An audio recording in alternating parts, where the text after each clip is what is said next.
Voltamos, humanos. Dando seguimento aí à nossa videoaula de fermentação, no vídeo passado, então a gente viu a equação geral. Mas por que fazem isso? Para que fazem isso? Lembrando sempre, é uma degradação, uma fermentação é um processo de oxidação incompleta da molécula de glicose. Legal? Bom, fermentação alcoólica, qual a importância? A importância vai acontecer no Brasil principalmente, quando tem o controle mundial do petróleo, a dependência mundial pelo petróleo, pelo combustível fóssil e os preços, desculpa, o preço dos combustíveis subindo pra caramba, e o Brasil entra com uma forma alternativa, uma sugestão alternativa para substituir a gasolina, que é o Projeto Proálcool. O Projeto Proálcool ele vem em associação com as construtoras, com as montadoras, com a ideia de substituir a gasolina. Na verdade, a cadeia produtiva do petróleo é muito grande, do álcool não. Quais são os prós? Muito mais energia, porque a cana-de-açúcar que é utilizada, ela é um produtor.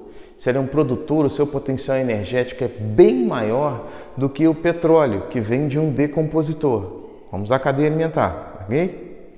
Então, se você quer no seu carro potência, você vai usar o álcool. Se você quer economia, você vai usar a gasolina. E é um recurso renovável. Você planta cana e ela é menos poluente.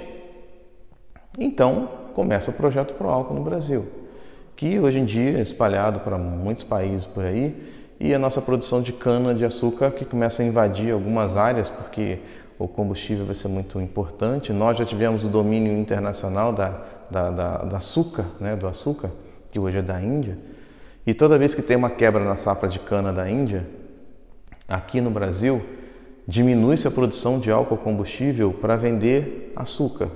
Isso diminui a disponibilidade de combustível, de álcool combustível dentro do país. O que acontece com o preço?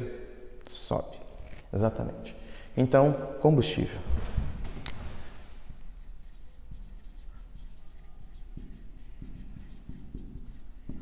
Legal? Hoje você tem os carros híbridos. Você tem os carros com gasolina, álcool, gás, elétrico, hidrogênio. Você tem um monte de coisa.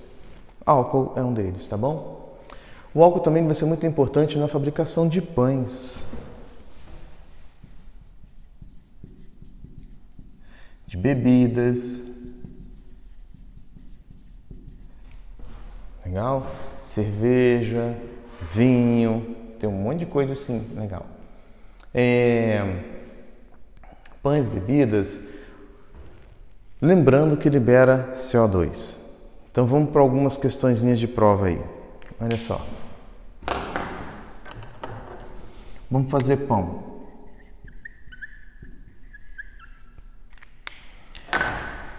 Quais são os ingredientes que a gente precisa para fazer o pão, fazer a massa do pão? Então vamos colocar a massa do pão aqui em preto, tá bom? Tá aqui. Então, para você fazer a massa do pão, você precisa de água, não quente, não fria, morna de preferência. Você precisa de fermento. Fermento pó royal. Pó royal é um fermento químico. A gente precisa de um fermento biológico, que aqui, para uma modificação de nome, assim, marca, né? Se chama de fermento Fleischmann. Ele tem um fungo. Esse fungo é interessante que vocês saibam o nome, não para escrever numa prova, tá legal? É esse daqui, ó. É a Saccharomyces cerevisiae.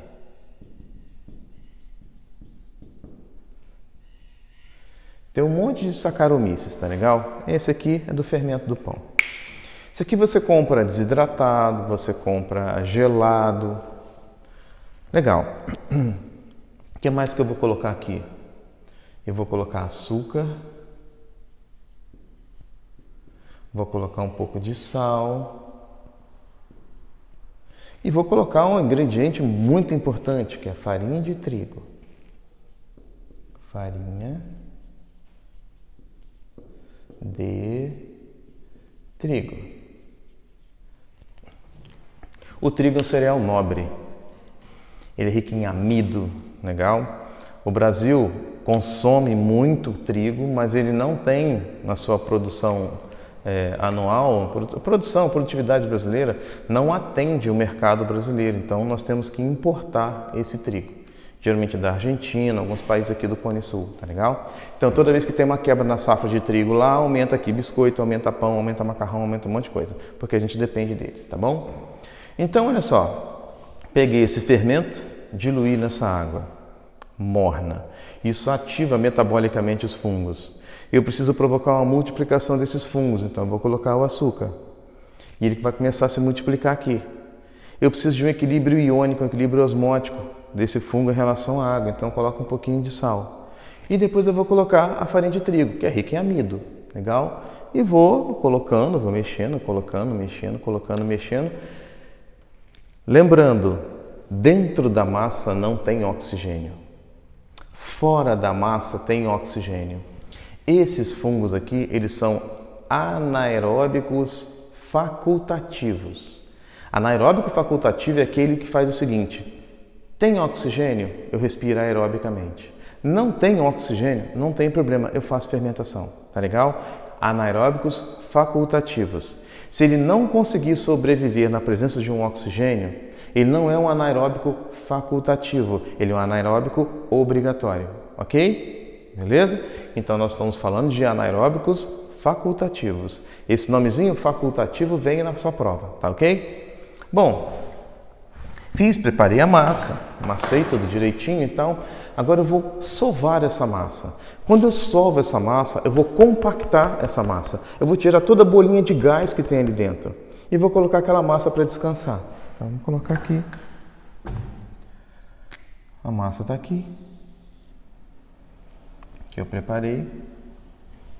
Pizza acontece a mesma coisa, tá? Se for uma pizza bem feita. Depois de um determinado tempo, eu vou observar que essa massa cresceu. A questão é, cresceu por quê? Ela cresceu pelo seguinte: aqui dentro não tem oxigênio, aqui fora tem oxigênio. Então eu tenho dois ambientes aqui, ó. Eu tenho um ambiente A e eu tenho um ambiente B. O ambiente A é aeróbico e o ambiente B é anaeróbico. Ok? Se esse ambiente aqui dentro é anaeróbico e esses fungos são anaeróbicos facultativos, eles começam a fermentar aqui. Qual tipo de fermentação? Alcoólica, que a gente só está falando da alcoólica. A fermentação alcoólica libera um gás. Qual? Muito bem, CO2. E agora, o CO2... Essa cor fica feia. O CO2 começa a ser liberado sob forma de bolha e começa a provocar a expansão da massa. Isso aqui é questão de prova. O que provoca a expansão da massa do pão depois de um determinado tempo? Resposta: o desprendimento de CO2 pela fermentação alcoólica. Ok? Aí muita gente fala assim: nossa, então quando você abre o pão assim e aquele miolo está cheio de bolinha, cheio de furinho, esse furinho é CO2? Sim. Então massa de pão tem muito álcool. Por que a gente come pão e não fica bêbado? Porque esse pão aqui, ele vai para o forno. Quando ele vai para o forno, o álcool evapora. Isso também é questão de prova. Se o álcool evapora, não fica no pão. Tá ok? Fechado? Então, isso aqui, questão de prova. No caso de bebidas, vinhos. Amassou a uva, tirou aquele caldo de uva, suco de uva, né? Também tem fungo na casca, ou então você acrescenta o fungo, de acordo com o tipo de fungo você vai ter e o fungo e a uva, né? Você vai ter um vinho diferente. Coloca uma rolha nessa garrafa e guarda essa garrafa num ambiente mais frio, onde a fermentação alcoólica vai acontecendo aos pouquinhos. Se ela vai acontecendo aos pouquinhos, vai liberando gás aos pouquinhos. Então, o vinho tinto, o vinho branco tem gás, mas é um gás que se desprendeu muito lentamente. Mas se você pega esse suco de uva e coloca para fermentar uma temperatura mais alta, ele libera uma quantidade muito grande de gás num espaço muito curto de tempo. E ele fica sendo chamado de espumante, vinho gasoso. Se for da região de Moët Chandon, na França, por patente pode ser chamado de champanhe. Qualquer outro lugar não pode ser chamado de champanhe, vai ser chamado de prosecco, qualquer outra coisa. O Brasil tem excelentes proseccos, ganha prêmios internacionais direto por aí. E você tem ali mais ou menos 3 atmosferas de pressão. Para tirar aquela rolha e colocar a rolha de venda, é uma máquina bem precisa. Quando ele já está tudo preparado, quando tira, coloca essa outra rolha sob pressão, perde-se uma atmosfera. Você pode ver que essa rolha da champanhe, do prosecco, do espumante, quando você tira, você não consegue colocar de volta, porque ela foi colocada ali sob pressão. Tá legal? Mas libera uma grande quantidade de álcool. O vinho já não vai fazer isso, porque a fermentação dele é mais lenta.